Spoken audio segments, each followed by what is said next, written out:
All right, let's dive right into this explainer. Today, we're basically going to simulate a high-stakes trauma shift together.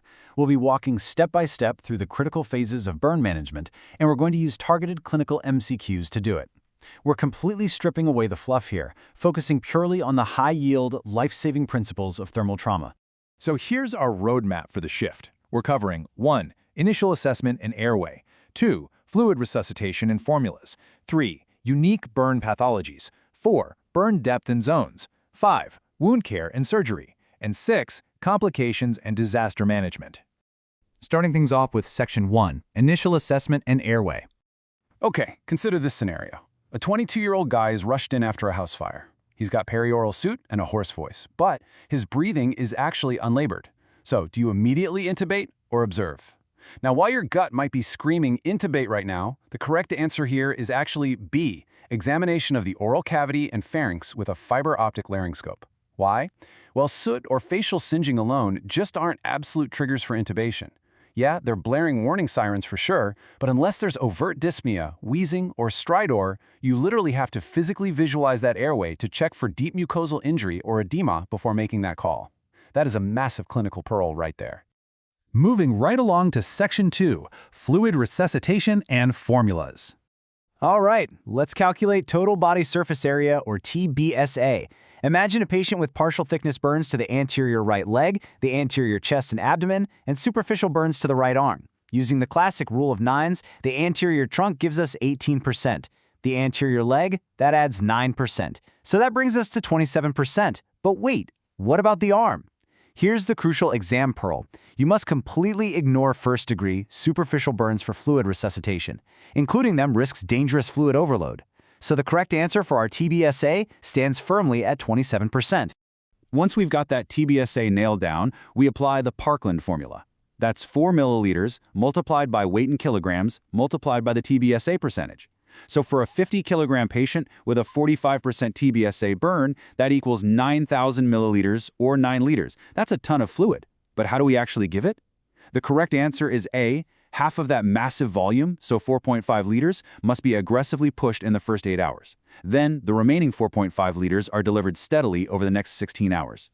Now this brilliantly illustrates that it isn't just about water, it's about fuel. Severe burns trigger this insane hypermetabolic state that will rapidly eat through a patient's lean muscle mass if we don't intervene. To prevent severe catabolism in patients with less than 40% TBSA burns, we use the Carreri formula to set nutritional targets. You calculate 25 kilocalories per kilogram of body weight and then add 40 kilocalories for every percentage point of TBSA burn. This ensures the body actually has the massive energy reserves it needs to heal. On to Section 3, Unique Burn Pathologies. Notice the stark contrast between these two very unique burn mechanisms. On the left, we have a patient from an industrial plastics fire showing ST elevations and unexplained metabolic acidosis. For this classic cyanide toxicity, the correct answer is B, 100% high-flow oxygen paired immediately with intravenous hydroxycobalamin. You have to literally sweep that cyanide right out of the blood. Now, on the right side, high-voltage electrical injuries cause massive, deep-tissue rhabdomyolysis and severe cardiac threats.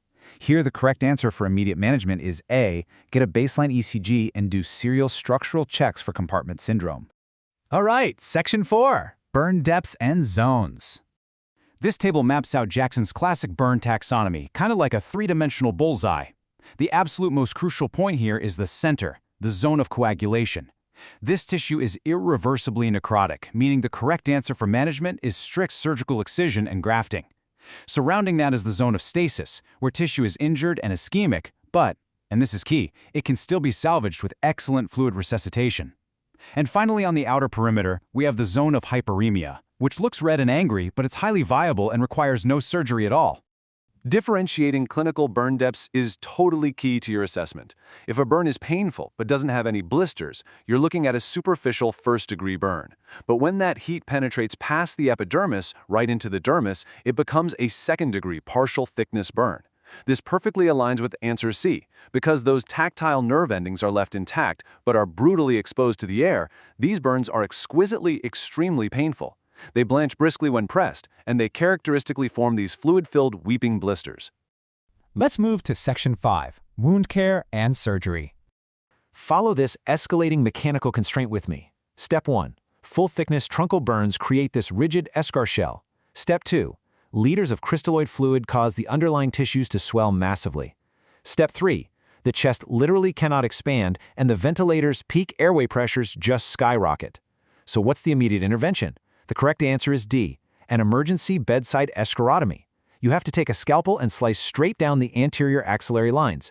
You're cutting through that burn shell to physically release the pressure, which instantly restores chest wall compliance so the patient can actually breathe. Okay, once that pressure is released, we have to protect these open wounds from infection. Silver sulfadiazine is a fantastic broad-spectrum prophylactic. The big exam pearl to remember here is its classic side effect, transient neutropenia. Now for thick, dead eschar, we turn to mafenide acetate.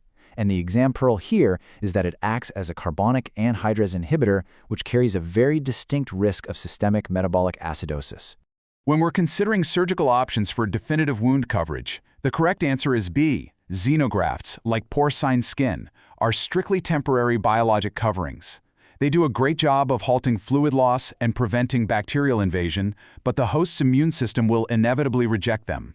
They are never, ever a permanent alternative to autologous split-thickness skin grafts that you take from the patient's own body. Finally, Section 6, Complications and Disaster Management. You remember those 9 liters of fluid we calculated earlier, right? Well, sometimes massive volume resuscitation triggers a profound capillary leak. Fluid shifts violently into the retroperitoneal and visceral spaces in the abdomen. As that abdominal pressure climbs, it pushes the diaphragm up, making ventilation impossible all over again, and it compresses the renal veins, causing urine output to suddenly crash to zero. This is secondary abdominal compartment syndrome. When medical management fails here, how do you proceed? The correct answer is D, a surgical decompressive laparotomy. You literally have to open the abdomen to save the organs. Now, weeks later, as the burns finally start to heal, a patient might complain of severe locking joint pain. This is heterotopic ossification. It's wild. Abnormal lamellar bone literally starts forming within the soft tissues around the joints. Now, while it definitely sounds like a surgical problem, the correct initial management, which is answer C, is strictly non-operative. You rely heavily on aggressive physiotherapy, NSAIDs, and localized low-dose radiation to halt that bone growth.